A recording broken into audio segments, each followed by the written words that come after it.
हाय hello नमस्कार, welcome back to my channel Deepali एक housewife. तर आज मी तुम्हाला साडीमध्ये दिसते आणि पूर्ण लुक दाखवते पण आहे. एवढं काही म्हणजे हे नाही केलं, सिम्पलच आहे सगळं. पण इच्छा झाली साडी घालायची आज. देवपूजा वगैरे करायची, काम बाकी सगळं करून घेतलंय. तेव्हा ड्रेस घातलेला होता, पण आता अशी इच्छा झाली की रांगोळी वगैरे काढताना, छान देवपूजा करताना साडी घालूया आज. आणि त्याचं दुसरं पण एक रिझन आहे, ते पण तुम्हाला थोड्या वेळात समजेलच. तर कशी दिसते मी साडीमध्ये, आणि पाहिलंच असेल तुम्ही मला मम्मीच्या तिकडच्या ब्लॉगमध्ये मी साडी घातलेली. इकडं मी पुण्यामध्ये कधी साडी असं घालत नाही जास्त करून, काही सण वगैरे असल्याशिवाय. तर आज इच्छा झाली आणि घातली. तर त्याचं रिझन पण आहे, ते पण तुम्हाला कळेल थोड्या वेळात किंवा मी सांगते. तर चला बघूया आपण पुढे आता. तर मुलं झोपलेलीच होती अजून, आणि म्हणजे तक्ष झोपलेला होता, अंशुल उठलेलाच होता. तर माझी मशीन वगैरे सगळं काम ते बाकीचं झालं होतं, मशीन वगैरे लावून. आणि त्याच्यानंतर आता झाडू वगैरे मारायचं होतं, पण हॉलमध्ये झोपलेलं असल्यामुळं तक्षू ते करता आलं नाही. तर म्हटलं आता जेवण बनवून घेऊया. जेवण बनवायला पण थोडं लवकरच लागलेले आज, कारण रात्री काय झालं, अंशुलचं एवढं दुखणं वाढेल हे आम्हाला अंदाज नव्हता. आम्ही डॉक्टरकडे गेलो, तर तिकडे गेल्यानंतर आम्हाला नंतर परत एक्सरे वगैरे करायला जावं लागलं, आणि तिकडून यायलाच आम्हाला 11 सव्वा 11 झाले. त्याच्यानंतर मी जेवण बनवलं, कारण काल दिवसभर अंशुलने कसलंच उठून दिलं नाही जवळून, कारण खूप त्रास झाला त्याला. आणि त्याच्यानंतर मग उशीर झाल्यामुळे मी भाकरीच बनवली शापूच्या भाजीसोबत. तर मुलांना काही जेवण जास्त गेलं नाही भाकरी बनवल्यामुळं. मग म्हटलं आता लवकरच जरा स्वयंपाक बनवून घेऊया. त्याच्यामुळे त्यांच्या आवडती भाजी बनवली आज, की भेंडीची भाजी त्यांना खूप आवडते, आणि चपाती. तर अंडे उकडायला ठेवलेले, अंशुलला नाश्त्यासाठी अंडे दिले. आजपासून मी त्याला अंडं दिलं, कारण काय झालं, श्रावणमध्ये मी देत नाही. आता म्हटलं 2-4 दिवसच राहिलेले, पण त्याच्या हाताला एवढं हे झाल्यामुळं म्हटलं चला आता जाऊ दे, करूया सुरुवात त्याला द्यायला. आणि आम्ही तिघांनी नाही खाल्लं, तक्षचे बाबा आणि मी 2-4 दिवसासाठी नको, पण त्याला द्यायला सुरुवात केली आम्ही आता आजपासून अंडे. आणि इकडे माझी भेंडीची भाजी बनवायचं चालू होतं. काही नाही, लसूण थोडासा तळून घेतला तेलामध्ये, आणि त्याच्यात भेंडी परतून घेतली तर जास्त वेळ. नंतर मस्त भाजलेल्या शेंगदाण्याचा कूट घातला, थोडासा असा मोठा मोठा वाटलेला. आणि कूट आम्हाला शेंगदाण्याचा जास्तच आवडतो भेंडीच्या भाजीमध्ये, कारण भेंडी पण होते अशी सुटसुटीत, आणि टेस्ट पण छान लागते. तर पहिले तर मी मिठाचीच भेंडी बनवून घेतली पूर्ण, कारण अंशुलसाठी मला भाजी काढायची होती त्याच्यातलीच. आणि नंतर आम्हाला चटणी घालून घेतली. तर भेंडीच्या भाजीला आम्ही चटणीच घालतो, मी चटणी घालते, कारण चटणी घातल्यानंतर भेंडी एकदम सुटसुटीत होते. तर तुम्ही पुढे बघाल, आता ही एक वाफ काढून घेऊन अंशुलसाठी काढायची आहे. तर भेंडी ऑलरेडी शिजतच आलेली, कारण मी गॅस मोठा करून मस्त परतून घेतली होती तिला न झाकताच. तर परतून पण शिजते भेंडी छान.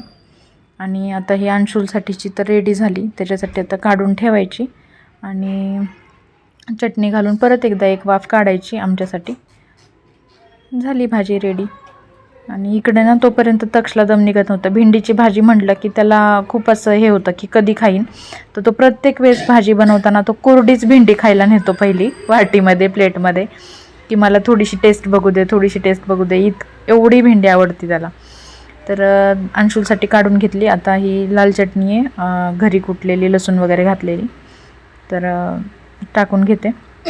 आणि घरात सगळेच तिखट खात असल्यामुळे आम्हाला खूप असं झणझणीत लागतं जेवण सगळं, त्याच्यामुळं मी चटणी पण जास्तच टाकलेली दिसते तुम्हाला. आणि तक्षसुद्धा खात नाही कमी तिखट घातलेलं.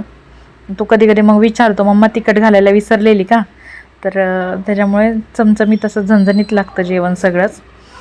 तर पाहू शकता तुम्ही, मस्त एका वाफेत आता नंतर दुसऱ्या वाफेत आपली भेंडीची भाजी तयार आहे. आणि किती सुटसुटीत, कुठेच असा चिकटपणा दिसत नाही आहे भाजीला.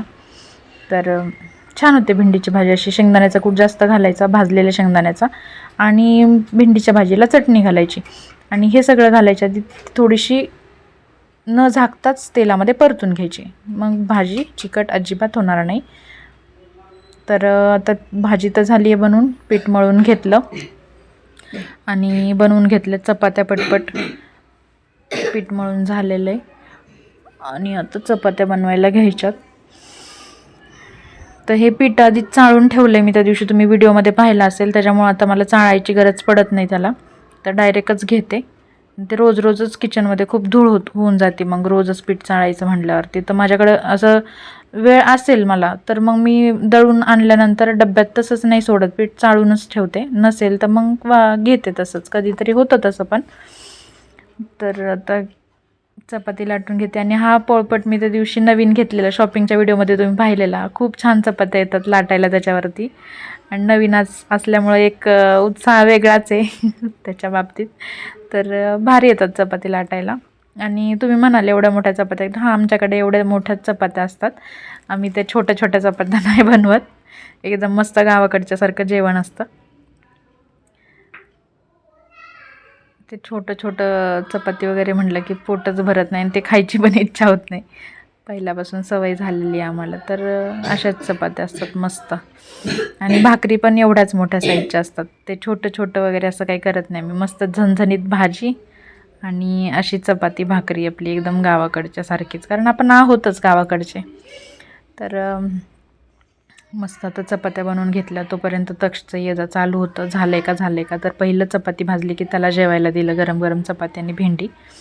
आणि त्याला म्हटलं आता घे जेवून तू, मी बाकीच्या चपात्या बनवून घेते. त्याच्यानंतर आता अंशुलने तर काही नाश्ता केला होता, त्याला मी अंडे दिले होते, त्याच्यामुळं त्याचं जेवणाचं लगेच एवढं काही नव्हतं. बाकीची पण आता कामं खूप आवरायची होती. हॉलमध्ये वगैरे सगळं झोपून उठलेलं पसारा सगळा पडलाच होता, तुम्हाला पुढे दिसेलच व्हिडिओमध्ये. तर आता मी घेते चपात्या करून पटपट. व्हिडिओ एन्जॉय करा आणि व्हिडिओला सबस्क्राईब करायला विसरत जाऊ नका प्लीज. सबस्क्राईब करत राहा. व्हिडिओ आवडला तर लाईक करत राहा आणि कमेंट्स करा तुम्हाला वाटेल तर.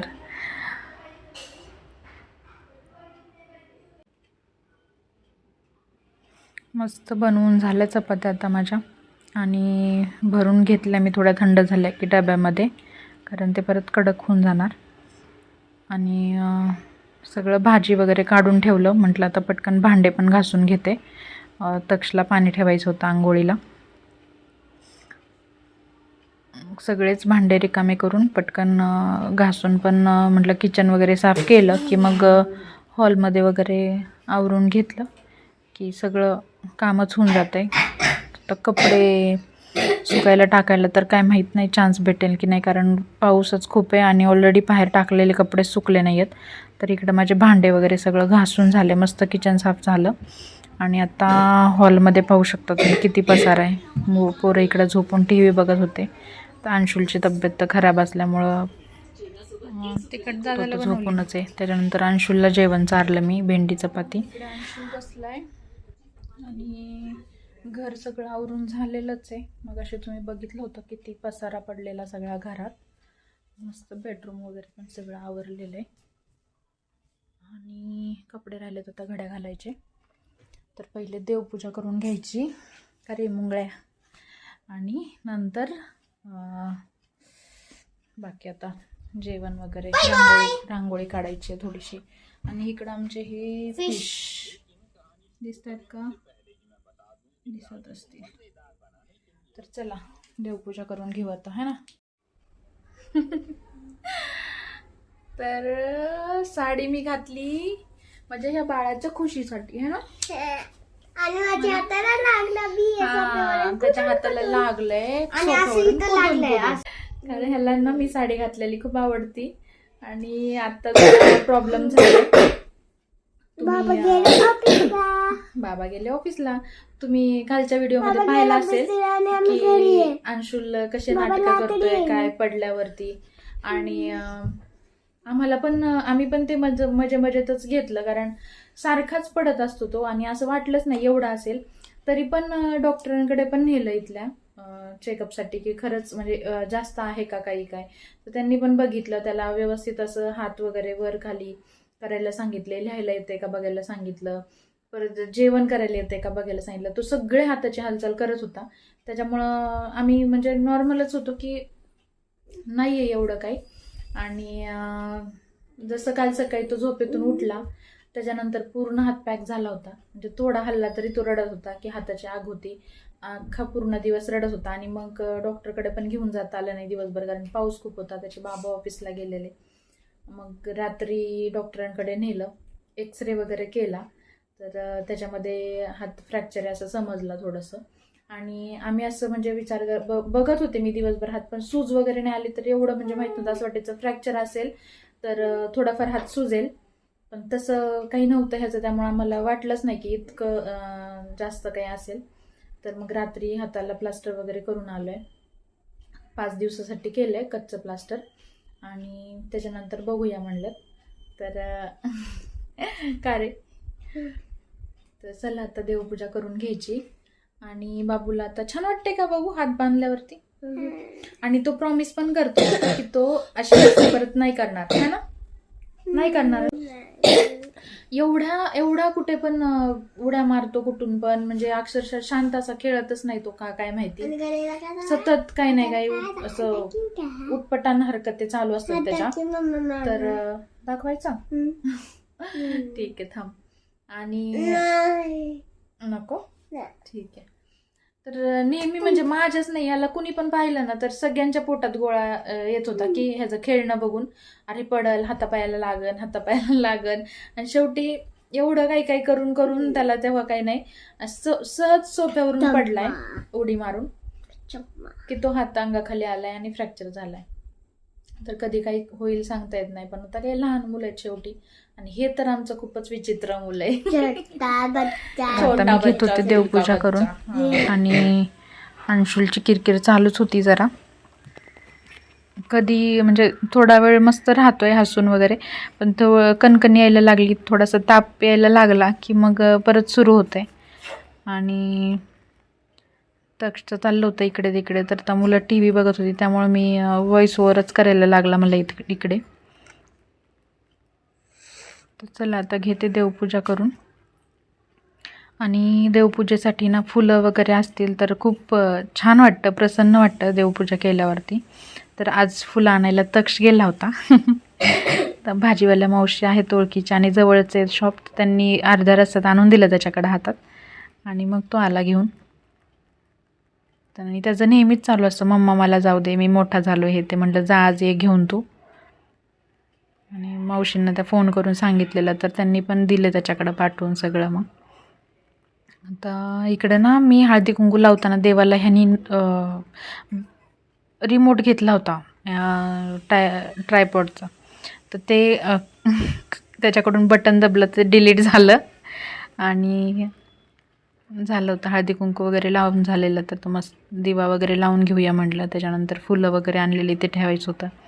तर अशी फुलं वगैरे ठेवून देवपूजा केल्यानंतर खूप फ्रेश वाटतं घरात आणि छान वाटतं.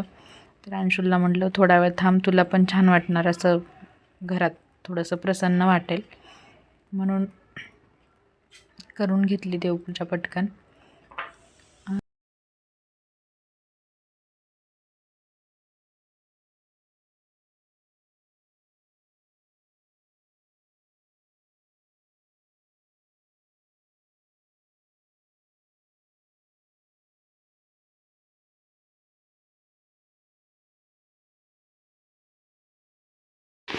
मस्त फुलं वगैरे ठेवून घेतली छान.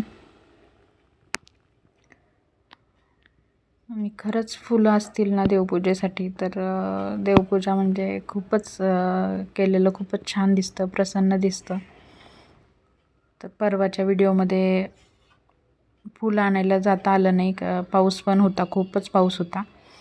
आणि असं देवपूजा केल्यासारखंच वाटत नव्हतं. तुम्हाला पण दिसलंच असणार ते.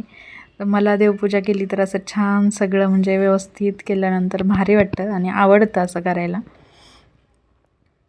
तर आज खूप भारी वाटत होतं फुलं वगैरे आणता आली देवपूजेसाठी त्याच्यामुळं. तरी पण वेगवेगळ्या कलरची भेटली नाही, तर नेहमी ना मिक्स फुलं भेटतात, सगळे व्हाईट येलो वगैरे सगळीच असतात. तर ती छान दिसतात म्हणजे अशी ठेवल्यानंतर देवाच्या समोर. तर झाली आता देवपूजा झाली, प्रार्थना करून घेतली. आणि आता काढायची होती रांगोळी.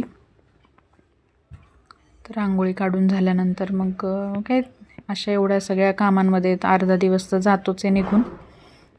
आणि मग नंतर म्हटलं आता ह्याला पण लक्ष द्यायचं होतं, तर आता व्हिडिओ मी तेवढा शूट केला आणि त्याच्यानंतर थोडंसं मला त्याला पण वेळ द्यायला लागत होता. म्हटलं जे काही असेल तर आपण पुढच्या व्हिडिओमध्ये बघूया. तर आता तुम्ही रांगोळी बघा, साधी सिंपलच काढलेली. काही असं स्पेशल डे असेल तर असतात माझ्या छान छान रांगोळ्या, त्या पण मी तुम्हाला प्रत्येक दिवशी अशा दाखवत जाईन. जेव्हा काही स्पेशल असेल दिवाळीमध्ये वगैरे काढतच असते मी. तशा मी तुम्हाला जसे जसे दिवस येतील तसं सगळं शेअर करत राहणार आहे.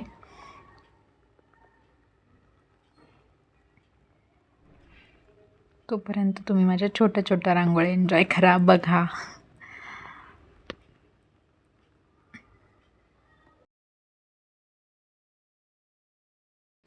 आणि हे स्वस्तिक वगैरे फ्रंट कॅमेरा वापरल्यामुळं उलटं दिसतंय तुम्हाला. तर थोड्या वेळाने मी जेव्हा फायनल लुक तयार होईल, फायनल रांगोळी, तेव्हा मी दाखवेल. आणि बॅक कॅमेराने थोडंसं काळपट दिसतं असं काढताना, त्याच्यामुळं मी तिथं फ्रंट कॅमेरा यूज करते. तर थोडंसं ॲडजस्ट करा. आणि आता होतच आली रांगोळी. रोजची रांगोळी काय छोटीशीच असते आपल्या एक साईडला, कारण अंशुल माझा खूप धडपड आहे. आता त्याचा विषय नाही आहे म्हणा, तोच आजारी आहे, दुखते त्याचंच. तो काय आता जागेवरून उठत नाही आहे, पण तरी थोडासा विचार करूनच मला काढायला लागते.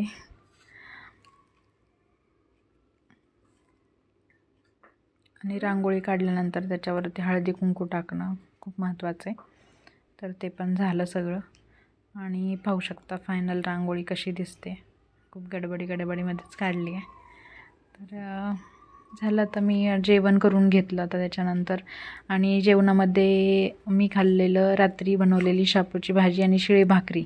तर हा माझा एकदम फेवरेट पदार्थ आहे. म्हणजे शिळ्या भाकरीसोबत शापूची भाजी, मेथीची भाजी, हो हो हो, एक वेगळीच टेस्ट असते. तर चला, भेटते तुम्हाला पुढच्या व्लॉगमध्ये. तोपर्यंत सबस्क्राईब करा.